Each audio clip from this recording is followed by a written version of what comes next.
जिला बहावलनगर में बकरियों की ऐसी नस्ल पाली जाती है जिसका कद लंबा और नाक तोते जैसी है। बकरियों की ये नायाब नस्ल बहावलनगर के नवाही इलाके गुलाब अली में पाली जाती है।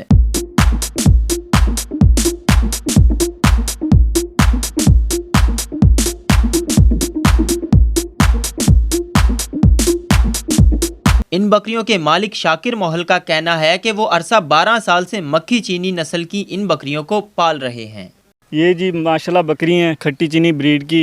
इनकी खासियत ये है कि इनकी एक तो इनका नाक है ना, उसकी वजह से ये ज़्यादा मशहूर हैं, और इनका कलर है खट्टा मक्खी चीना जिसे हम कहते हैं इधर। और इनकी माशाल्लाह लेंथ बहुत ज़्यादा है। दूध के लिहाज से ये तकरीबन 4.5 से 5 लीटर दूध देती हैं। और माशाल्लाह इनके कान, इनकी लेंथ, इनकी बरीकी बहुत ज़्यादा है जिसकी वजह से मशहूर हैं। और ये हमारे घर की हैं, तकरीबन 10 से 15 सालों में जाके तैयार हुई हैं। और इनका जो माशाल्लाह रेट है वो 4.5 लाख रुपए बकरी का लग चुका है।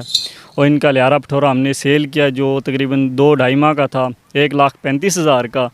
और एक पठोरा हमने जो बिल्कुल ही लियारा था वो 50,000 रुपये का सेल किया जो 2-4 दिन का था। लंबे कद, खूबसूरत कान, तोते जैसी नाक और एक ही वक्त में 5 लीटर से जायद दूध देने की वजह से ये बकरियां आम बकरियों से मुनफरिद दिखाई देती हैं। जानवर पालने के शौकीन अफराद दूर दराज से इन बकरियों को खरीदने के लिए गुलाब अली का रुख करते हैं और इनके साथ सेल्फियां भी बनाते हैं। इन खूबसूरत बकरियों का नाजो अदा से चलना जो देखता है देखता ही रह जाता है। कैमरा टीम के हमरा मोहम्मद असलम, अपना बहावलनगर।